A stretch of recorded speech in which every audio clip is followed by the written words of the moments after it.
মাত্র কয়েকদিন আগে উত্তরবঙ্গে ভয়াবহ প্রাকৃতিক বিপর্যয় দুর্যোগ কেড়ে দিয়েছে সবকিছুই।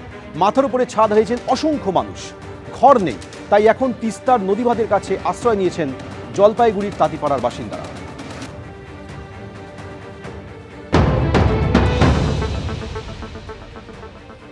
তিস্তা পাড়ের বৃত্তান্ত, পেছনেই বয়ে চলেছে তিস্তা, অন্ধকারে ঢাকা পড়ে গেছে।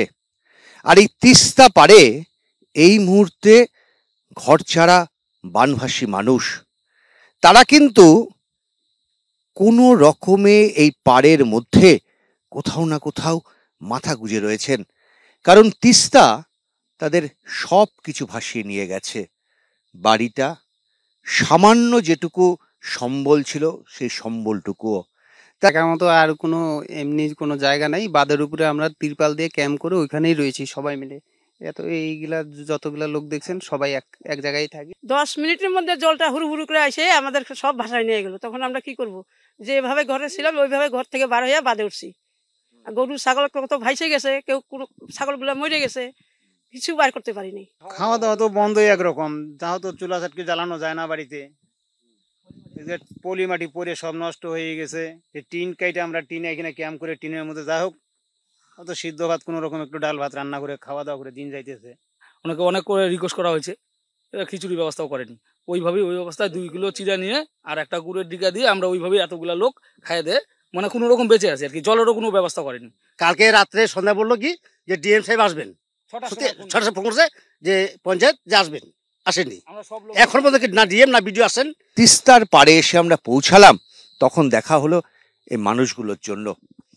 আমাদের নয় খুঁজতে সময় লাগলো, কিন্তু এখানকার গ্রাম পঞ্চায়েত, এখানকার যারা বিভিন্ন পদাধিকারী, বিভিন্ন জননেতা, তারা কিন্তু এখনো পর্যন্ত এখানে এসে পৌঁছয়নি, এমনটাই এই মানুষদের অভিযোগ।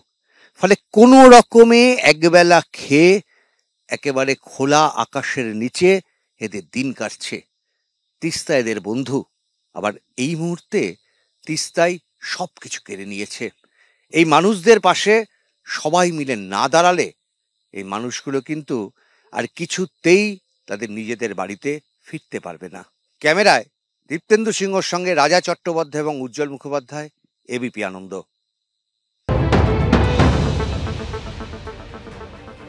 একেবারে ঘুটঘুটে অন্ধকার, একটা মাত্র মোমবাতি হচ্ছে ভরসা। আর এই মোমবাতিকে ভরসা করেই মানুষজন রয়েছেন রাস্তার উপরে, কারণ তাদের ঘর বাড়ি সবটা ভেসে গেছে জলের তোরে। এতটুকু পর্যন্ত এদের কিচ্ছুটি নেই। এদের বাড়ি ছিল, ঘর ছিল, সংসার ছিল এবং সাজানো একটা জীবন ছিল। এই মুহূর্তে জীবন বলতে একটা মাথার উপরে প্লাস্টিক আর সামান্য গুটি কয়েক বাসনপত্র, যেগুলো তারা পেয়েছেন। বাড়ির কোনো চিহ্ন নেই, মাথার উপরে একটা প্লাস্টিক, রোদে তাপে সেটা প্রায় নষ্ট হওয়ার উপক্রম। আর সম্বল বলতে একটা ছোট্ট মোমবাতি। মোমবাতিটা শেষ হয়ে গেলে গোটা ক্যাম্পটাই অন্ধকার। যদি বৃষ্টি নামে তাহলে 2 বছরের বাচ্চাকে নিয়ে এই বোনকে থাকতে হবে এই ক্যাম্পেই, কারণ তাদের বাড়িটাই নেই।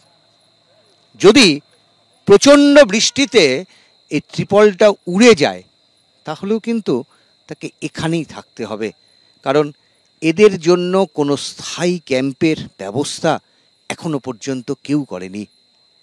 এভাবেই শুধু একটা পরিবার না, দিন কাটাচ্ছেন প্রচুর পরিবার, কেউ রাস্তার ওপরে, কেউ বা একটু উঁচু জায়গায়। একটা ত্রিপল আর মাটিতে পাতা আরেকটা ছোট্ট ত্রিপল, এই হচ্ছে তাদের সম্বল। দুবেলা দুমুঠো খাবার হয়তো জুটছে, কিন্তু কবে বাড়ি ফিরবেন, কিভাবে ফিরবেন, বাড়িটা কে তৈরি করে দেবে, আদৌ কি কোনোদিন আর নিজেদের ঠিকানায় ফিরতে পারবেন? অনেক প্রশ্ন মা আর বোনদের মনে, কিন্তু এর উত্তর কেউ জানে না।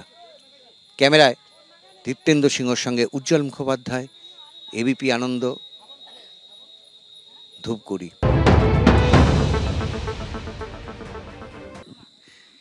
এই জঙ্গল থেকে এই মাত্র একটা সাপ বেরিয়েছিল, এখনো দেখা যাচ্ছে সাপটা ঘুরে বেড়াচ্ছে। কারণ এই গোটা অঞ্চলটা একসময় বাড়ি ছিল, এখন আর তার কোনো অস্তিত্ব নেই। ফলে সাপদের এগুলোই হচ্ছে থাকার জায়গা। চারিদিকে ঝিঝি পোকার ডাক, একেবারে অন্ধকার, আর তার মধ্যে এখানে ক্যাম্প চালানো হচ্ছে, অভয়া ক্লিনিক ক্যাম্প। কলকাতা থেকে একাধিক ডাক্তার এসেছেন এখানকার ক্যাম্প চালানোর জন্য। মানুষ যাদের বাড়িঘর সব চলে গেছে, কেউ রয়েছেন তাঁবুর নিচে, কারুর বা এখন তাঁবুটাও জোটেনি, তাদের দেখার জন্য এরকম একটা অবস্থার মধ্যেও ক্যাম্প চালিয়ে যাচ্ছেন অভয়া ক্লিনিকের যে সমস্ত ডাক্তাররা। পরিচিত মুখ, আপনারা বারবারই তাদের দেখেছেন, কিন্তু তারা এই মুহূর্তে পৌঁছে গেছে ময়নাগুড়িতে। কাঁদছে, মানুষ হয়ে তার পাশে দাঁড়ান, এই বার্তা নিয়েই এখানে চিকিৎসকরা পৌঁছে গেছেন। একেবারে গ্রামের মধ্যে এতটুকু আলো পর্যন্ত নেই। সাধারণভাবে তারা যে পরিকাঠামোয় চিকিৎসা করতে অভ্যস্ত তার বিন্দুমাত্র নেই, কিন্তু সব কিছুকে দূরে সরিয়ে রেখে তাদের কাজ এই মানুষগুলোর পাশে দাঁড়ানো। অন্তত কিছুটা যদি সাহায্যের হাত বাড়িয়ে দেওয়া যায়, সেই চেষ্টায় এখন অভয়া ক্লিনিকের চিকিৎসকেরা। ক্যামেরায় দীপ্তেন্দু সিংহর সঙ্গে উজ্জ্বল মুখোপাধ্যায়, এবিপি আনন্দ, ময়নাগুড়ি। বাঁধ ভেঙে হু হু করে জল ঢাকার স্রোত ভাসিয়ে নিয়েছে গোটা গ্রামকে, আর তারপর সেই জল নেমে যাওয়ার বাঁধের ওপরেই আশ্রয় নিয়েছেন সেই সমস্ত সব হারানো মানুষজন। এই মুহূর্তে আমরা দাঁড়িয়ে রয়েছি জলঢাকা নদীর যে বাঁধ রয়েছে, যে বাঁধের একাংশ ভেঙে ডুবে গিয়েছে সম্পূর্ণ তারারবাড়ি গ্রাম। সেই বাঁধের ওপরই এইভাবেই ত্রিপল খাটিয়ে যে সমস্ত পরিবার সব হারিয়েছেন তারা আশ্রয় নিয়েছেন। বাঁধ মেরামতের কাজ চলছে, কিন্তু সেই কাজ কতদিনে শেষ হবে কেউ জানেন না, এবং যে বিপুল পরিমাণ ক্ষয়ক্ষতি হয়েছে প্রত্যেকের, সেই ক্ষতির পূরণ কে করবে এই প্রশ্নটাই কিন্তু ঘোরাফেরা করছে। বাড়িতে অসুস্থ মানুষজন রয়েছেন, বাড়িতে ছোট ছোট শিশু নিয়ে থাকছেন প্রত্যেকে।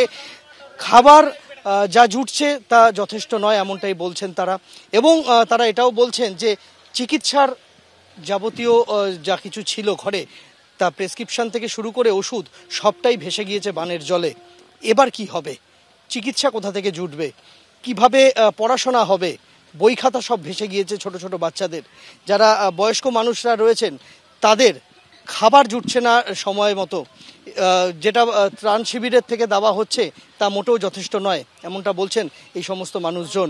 ফলে এই মুহূর্তে বিপুল সংখ্যক এলাকা সম্পূর্ণভাবে ধ্বংসলীলা চলার পর ঘুরে দাঁড়ানোর চেষ্টা চালাচ্ছে, এবং সকলেই চাইছেন যে সরকারি সাহায্য এসে পৌঁছাক, তারা যাতে আবারও নিজেদের বাড়িটা গড়ে তুলতে পারেন।